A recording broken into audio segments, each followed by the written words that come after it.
Good afternoon and welcome back to Day 2 of Business English 2. This is the online video lecture for Thursday, March 19, 2020. Last week we looked at an online grammar quiz and today we're going to check and see if you are in good grammatical standing with the English language, which means, are you having trouble with English or are you doing pretty well? Okay, so let's see how you did. Again, I mentioned you can do this online, but the last time I checked, all of these images were just black squares. So fortunately, I got screenshots of all of these pages a few years ago before that disappeared. So let's go through them. There are 16 questions, of course, which you should have done on Monday. So, number 1, which of these is a person? Principal or principal? What do we call words like this that have the same pronunciation, the same sound? Those are homonyms.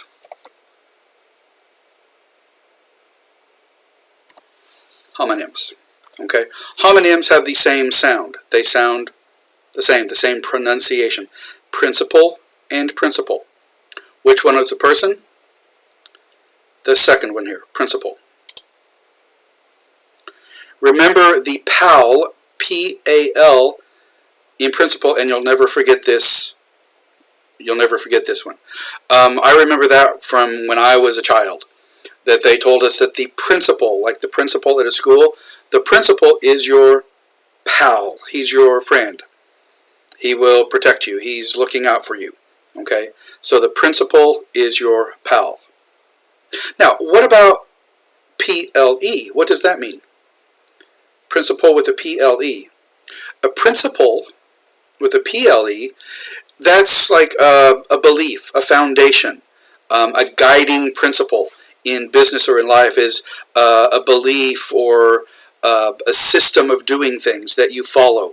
Good business principles, or the sort of the philosophy or the belief system that you have. Okay. Also, principal, P-A-L, has another meaning in finance and banking. Do you know what that is? What is principal in banking? If you borrow money, if you take out a loan, you borrow money from the bank, you have to pay that money back. How much do you pay back?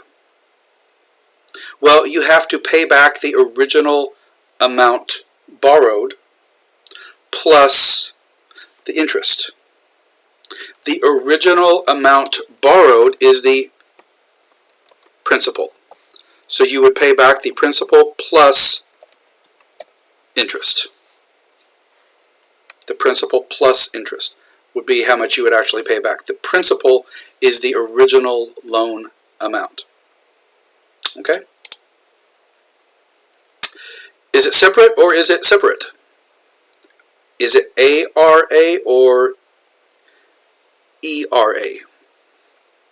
Well, the answer is separate has two A's separated by an R. So the R here, it's A-R-A.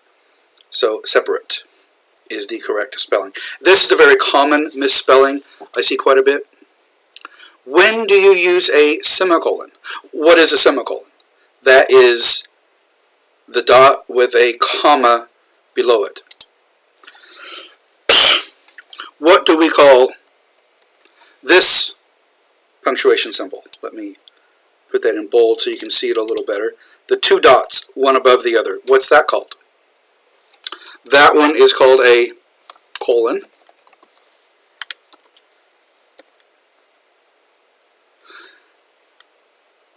And if you have half of a colon, the dot above with a comma on the bottom part, that is a semicolon.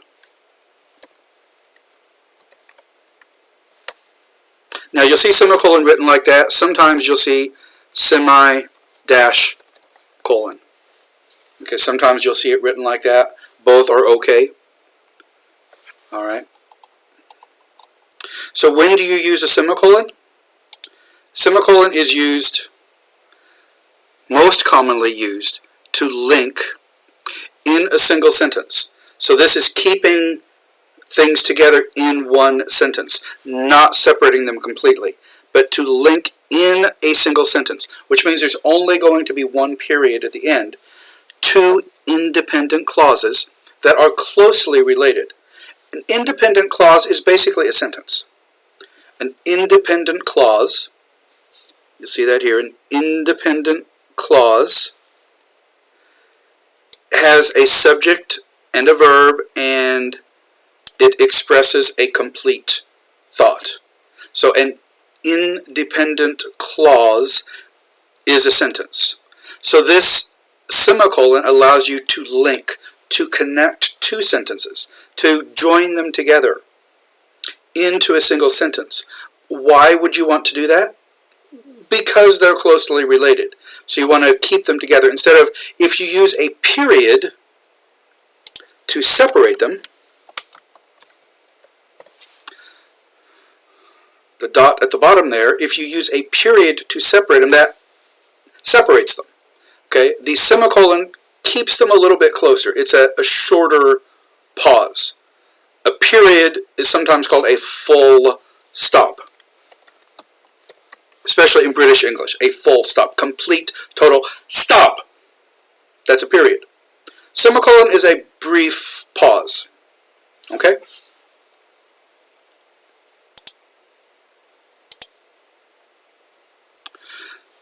I miss this question every time. Every time is 2 words. Every time you use it. It is always written as 2 separate words. Okay? Does advertising affect or effect someone's desire for a product? We're looking for a verb here. Affect or effect. Very similar pronunciation. A lot of times people would pronounce them exactly the same. Okay? But which one is the verb? That would be affect with an A. You are affected by something, not effected. Now, you will see the term special effects a lot in movies. Special effects for explosions, or a million zombies running towards you, or a plane crash, or something like that. They use special effects. Here, special effects, that's a noun. Okay? The verb is affect. Special effects, you will see sometimes abbreviated as SFX. Special effects. FX sounds like the word FX, special effects. So SFX is used to mean special effects. Okay? Now, I've said here that affect is a verb and effect is a noun in most cases.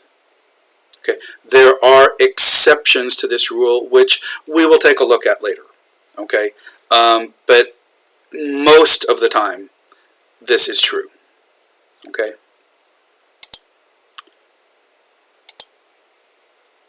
When you swallow something, it enters your digestive. Digestive, that's the system that, the digestive system is the system that breaks down food. When you put something in your mouth, you chew it, the saliva starts breaking it down, you swallow it, it goes through your throat, down into your stomach, the acids there break it down, it passes into the small intestine and the large intestine, and on throughout your body. Okay? That system, that passageway, that pathway is called your digestive tract. Okay? Now, it is a pathway, so be careful that you don't confuse that with track.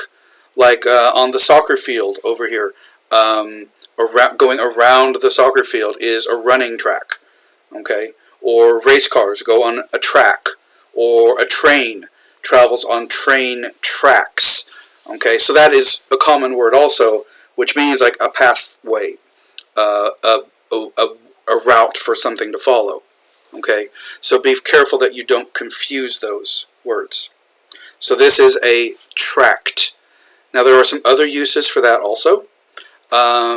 Some religious groups, especially, maybe at the subway station, will hand you a piece of paper with some information about their church on it. We would call that a religious tract, that little pamphlet, okay, often folded up.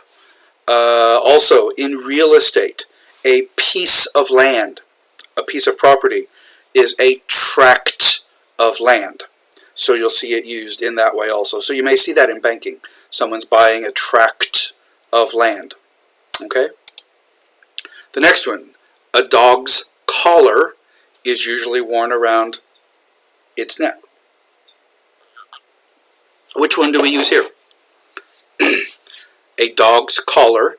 The collar here is this, kind of like the necklace for the dog, is usually worn around the neck of the dog. The neck that belongs to the dog. So we want the possessive form here. Its, I-T-S. Okay, its neck.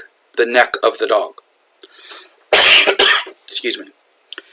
Its, I-T apostrophe S. I-T apostrophe S means it is. Okay, it apostrophe S, its, is short for, and a short form of it is or it has. Okay? If you cannot expand its to it is or it has, then it is incorrect. So let me back up here. A dog's collar is usually worn around, if we chose this one, a dog's collar is usually worn around it is neck. No, that doesn't make sense. We want the possessive form, its. So I-T-S, that's the, what we call possessive. Possessive shows ownership. It belongs to the dog. The dog owns its neck. Okay. Now, collar, the dog here has a collar. My shirt has a collar. That's this raised part, or not the raised part, this part around the neck. Okay, a T-shirt doesn't have this part around the neck. Okay, so we would say a T-shirt that is just round like that doesn't have a collar. So this would be the collar. Now, that is pronounced collar. It sounds just like the word caller, like someone who is calling you. So if you get a phone call on your phone, you look to see who is calling you. You would check the caller ID to see who's calling you. Caller, caller, same pronunciation. However, what color is my shirt? What color is my shirt? Color is spelled C-O-L-O-R. These are very similar. Pronunciation is very close. But this is ka. Everyone say that. Ka. Say it again. Ka. Kul. Ka. K. Ka. K. Collar. Color. Color. Collar. Color. Okay? So they are very similar, but different words. Okay? So be careful with the pronunciation there. It's very close, but there is a difference. Okay? So the color of my shirt is blue. And my shirt also has a blue collar. The collar of my shirt is blue. Okay? Alright. Choose the correct spelling. Is it espresso or expresso? This is a really common mistake in the States, in the U.S., because people think, oh, it's quick, it's fast. You drink it very quickly. So it must be express, like an express train. But that is incorrect. It is actually espresso. Okay, so a lot of people make that mistake in spelling and pronunciation. A lot of Americans call it espresso. It's not X, it's espresso. Okay. Number 9, choose the correct words to fill in each blank. Blank, playing over blank in blank backyard. So we have 3 words here. There, and there. There, and there. These are all homonyms. There, and there. So there, T-H-E-Y apostrophe R-E, means they are. T-H-E-I-R,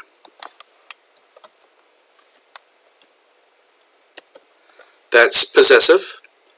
But let me bring this font down just a touch here so we're not going off the screen. And T-H-E-R-E equals a location. Shows place. Okay. There, and there. Homonyms. Okay, they sound the same. So, blank playing. They are playing over their location in their backyard. The backyard that belongs to them. I want an equal sign there. Okay? Their backyard. So they are playing over there in their backyard. So that would be the first one. They're playing over there in their backyard. Okay? Let me back up to that previous slide real quick. Use T-H-E-Y apostrophe R-E for the contraction they are. There, T-H-E-I-R, to show ownership or possession, and T-H-E-R-E to indicate a place over there, or to show existence, to show that something exists. There is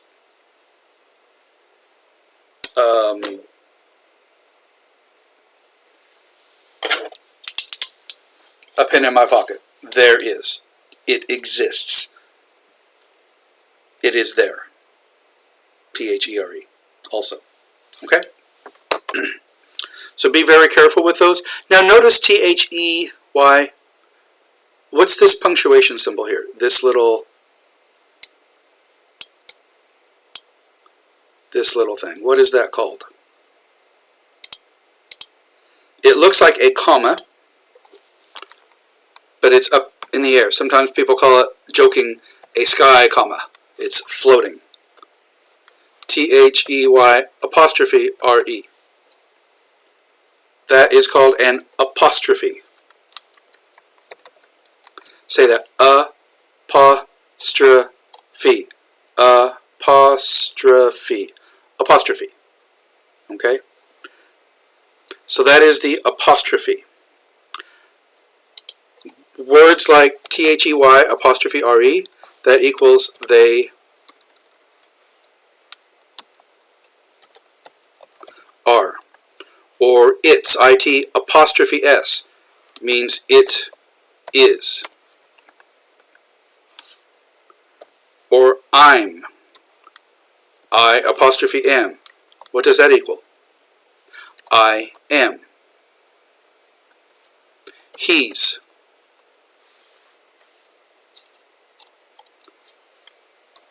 He is. So notice in all of these, we've taken 2 words, we've removed the space between them, and usually at least 1 letter has been removed. And then we squeeze it together. We contract it. Okay? We contract it. We shorten it. So that is called those are all called contractions. Okay? These are all called contractions. Let me make that one fit, okay? So a contraction, you delete usually a space between the words and one or two letters. You replace those with an apostrophe. The apostrophe is looks like that. It looks like a comma, but it's up floating in the air. Okay, that's how you form a contraction. All right.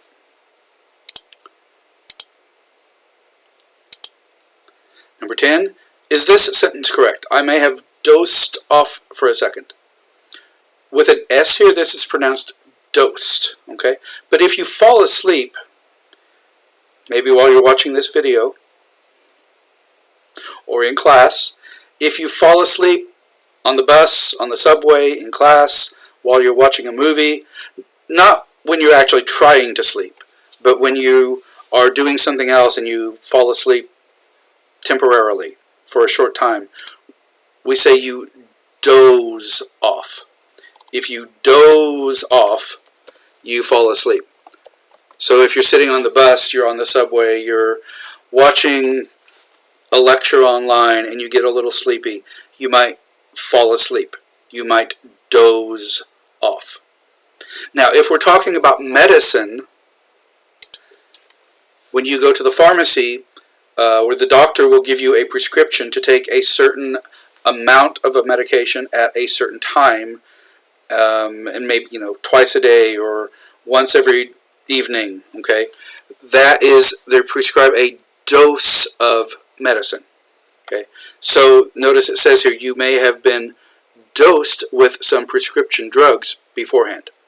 So if you're dosed with something, you take a dose of it. You take the prescribed amount from your doctor, okay?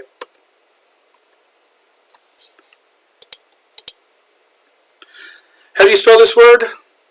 Roommate or roommate? Roommate means somebody who lives with you. There are at least two people, so roommate has two M's. Roommate. Think of those as the roommates. Okay, so you have two of them there. How many of you live with a roommate? I normally ask this question in class. Since you're not here, I'm going to ask you in the video. Choose the correct words. My dog is my blank reason for living. She is my heart and blank. My dog is my only reason for living. My sole reason. Soul is related to the word. It's not the same as, but it's related to the word solo. Okay? So, my dog is my sole reason for living. My only reason for living. She is my heart and soul. My spirit, my being. She's what makes me happy. She's what makes me feel like my life has meaning. Okay? My heart and soul. Something that's very dear to me. Something that's very valuable to me. My heart and soul. Okay? If you give your whole soul to something, it's all of your emotion and feeling and your sense of being. All right? So, my heart and soul, my soul only reason for living, my heart and soul. Now, also, soul refers to the spirit or an inward belief. So, we talk about when you die. When you die, your soul, your spirit goes to heaven. Okay? And soul refers to either the singular, one, soul, or the bottom part of your shoe. The part that you walk on is called the sole of your shoe. Okay? Or your feet also, the soles of your feet, the bottoms of your feet, the part that you walk on, the part that touches the ground. That's the sole of your feet. Okay? Alright, choose the correct words. Where blank going, you won't need blank suitcase. We have your and your. Again, homonyms. Where you're going, you won't need your suitcase. It sounds the same. Where you are going,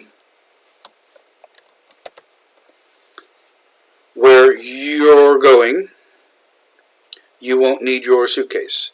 You are.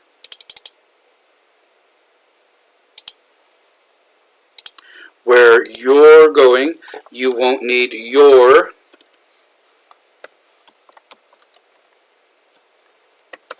suitcase.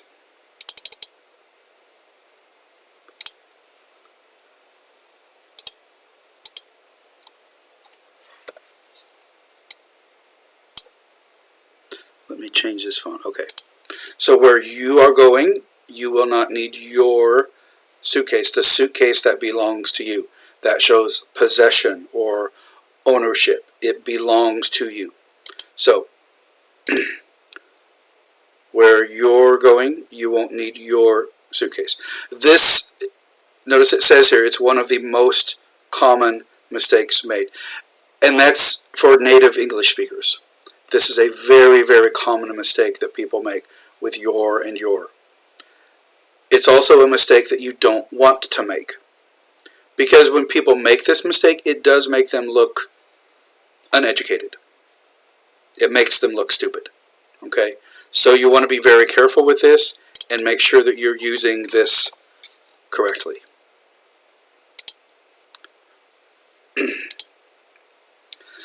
Fill in the blanks. The boat traveled blank through the Bering blank. The boat traveled straight through the Bering Strait. Which one is which here? Straight through means directly through. That will be the second one here, the Bering Strait. Now, a strait, like the Bering Strait here, is an Old English word that survives, that remains only as a term referring to a body of water, or a few other oddities, a few other places, such as a strait jacket, and we'll look at that in a moment. Okay, so the boat sailed straight through, directly through. It didn't stop, it didn't go off to the side, went straight through, directly through the Bering Strait. Now notice here, Bering Strait has a capital S. They did not do that here, so that's a little questionable. The Bering Strait is this body of water here, located between Russia and the state of Alaska, right between the U.S., the state of Alaska, which is part of the U.S., and Russia. This very short distance here. I believe it's about 80 kilometers, I think, distance, so it's not very far. So the word strait, sometimes here can mean, if we look at the first definition here, a narrow passage of water connecting two large bodies of water. So that was that previous thing here. The Bering Strait is this narrow body of water connecting the, I guess, the Pacific Ocean with the Arctic Ocean, I believe. Okay, so that's the strait. Also, straits can mean a position of difficulty, distress, or need. So it says here, ill and penniless. Ill, sick, and penniless, without a penny, means broke, has no money. He was in sad straits indeed, a very sad situation, a very difficult situation or great need. Right now in the world, there are a lot of places, several countries, that are in difficult straits because of the coronavirus outbreak. People quarantined in Italy, and still some in China and other places that are having major outbreaks. So you'll often see this phrase, in dire straits. In dire straits, a dire situation or dire straits means in a very bad or difficult situation. Okay. Here they use a sports example. With its best player out of the game, the team found itself in dire straits. I probably would not use that for sports. To me, it's a more serious thing than that. But it would be very appropriate to use and I've seen it used several times in reference to the coronavirus outbreak. Either the word dire with like in dire need, a dire situation, the situation is very dire, or in dire straits means people with in a very difficult or dangerous situation, where thousands of people infected, and like the city of Daegu, still people there. That city, that area is sort of in dire straits, or you could say the situation there is very dire. Okay, fortunately, it is improving, but it's still pretty serious. So, straight and straight here. Now, it also mentions a straight jacket here. Okay, S-T-R-A-I-T. And apparently, sometimes they spell it with the G there. I've never actually seen this spelling. But it's a garment, a piece of clothing, made of strong material and designed to bind the arms, to hold the arms, to kind of tie the arms, to bind, as of a violently disoriented person.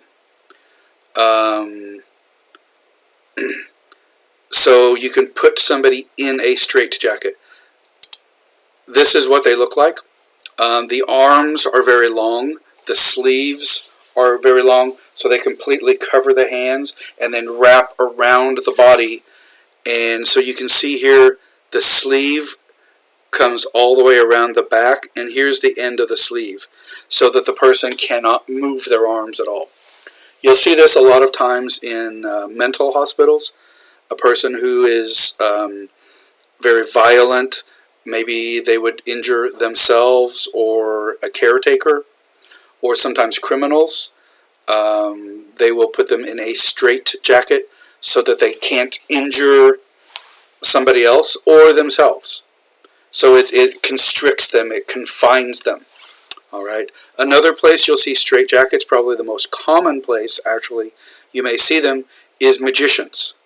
Escape artists will use them.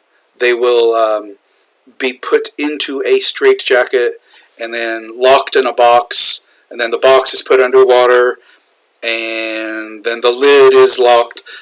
They have to try to escape, to break out, to get out of the straitjacket, to get out of the locks, to get out of the box, so that they don't die. One of the most famous magicians in the world was Houdini. Houdini, Harry Houdini. And he did a lot of escapes using a straitjacket. So here you've got like a police officer, they're putting him in the straitjacket for this magic trick. And Harry Houdini was one of the best. He also died performing this trick. So even though he was the best, it still killed him in the end. But if you see magic shows, this is still a very common tool that they use. So you'll see it, magic and mental hospitals and criminals. Okay, how do you spell this word? You take pills, get something from the pharmacy. It is the second one, medicine, medicine. And which of these is correct? Closed-minded or close-minded? Close-minded. Closed-minded or close-minded? Actually, this is a trick question. A trick question means both answers were right. Closed-minded seems logical, and it's considered a correct spelling, but the original spelling was close-minded. The same goes for close-lipped. Somebody who keeps their lips closed, they don't talk much, they're good at keeping secrets, and closed-mouthed. To me, this one actually makes sense because we'll say someone is open-minded. They're free, or they're willing to consider new ideas. We might say somebody is very open-minded.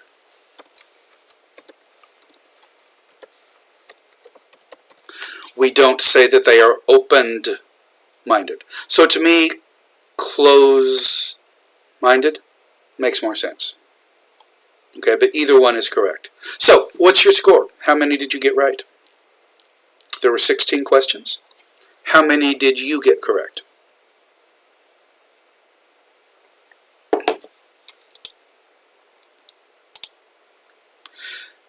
If you got all of them correct, the website would say you're the grammar hammer, you're the grammar expert. Okay? And the dog here, of course, is very, very happy for you. However, if maybe you only got 3 right, it says, oh, you're failing English. Sad face. Wait, you're possessive? No, you are failing English. You're. It's your, Y-O-U, apostrophe R-E. You're failing English. Okay? Now, if you are failing English, or you failed this quiz anyway, it's the beginning of the semester. That just means you need to learn. You need to improve. Okay? You don't get a score on this. You don't get a grade on this quiz, but this is a chance to learn. And this is a good quiz because it shows some examples of the types of things that we will be looking at. Okay? And a lot of times you'll see this expression, practice makes perfect. Is that true? You can practice something an awful lot. Do you ever get perfect at it? Maybe some things. But I don't really like that one. I like this idea better, that practice makes better. When you practice music, or English, or some sport, you may never be perfect, as the old saying goes. The old saying says practice makes perfect. You may never be perfect, but I guarantee that you will become better. So even if your grammar, your English is not very good right now, if you practice what we study in this course, if you practice the exercises, if you practice using what we are covering and talking about, you will become better. Will your English be perfect? No, it won't. My English is not perfect. My English is pretty good. But there are things where I make mistakes. There are some grammar rules that are so confusing that I don't even try, because it's too confusing. But we won't focus on those. We're going to focus on basic, common, everyday, important things that will help you look and sound smarter and more professional. And that's the goal, is to improve your English, okay? To help it get better. Now, let's take a look at another quiz here. This is a little practice for you. And again, I'm going to show you these questions. You can pause the video if you need to, and then we will go over these on Monday, okay, on March 23rd, okay, the second week. So, this says, can you fix 10 common grammar mistakes? And again, I've got the little timer here. And on these, you will see they have the question, and then there are 6 choices. Okay, so you need to choose the correct one. So for each question in this quiz, choose the correct version of the sentence. She gave the gift to my brother and I. She gave the gift to I and my brother, the gift to we, my brother and I. She gave the gift to us, my brother and I. She gave the gift to my brother and me. She gave the gift to me and my brother, or the original is correct. The original, that's the one up here. Okay, so there are 10 questions here. Again, I'm just going to flip through these.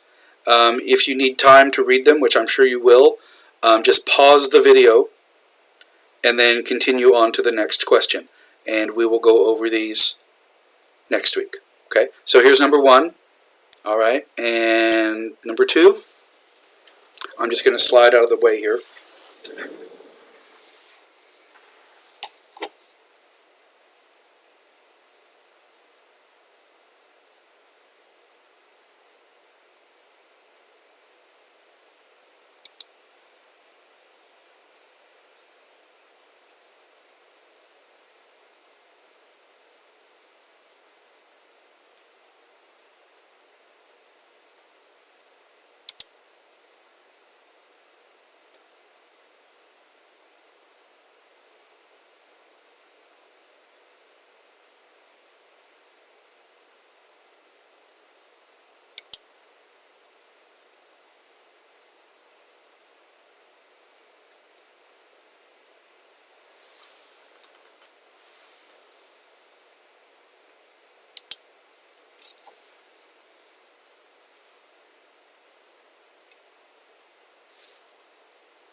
Okay, that is all 10 of those.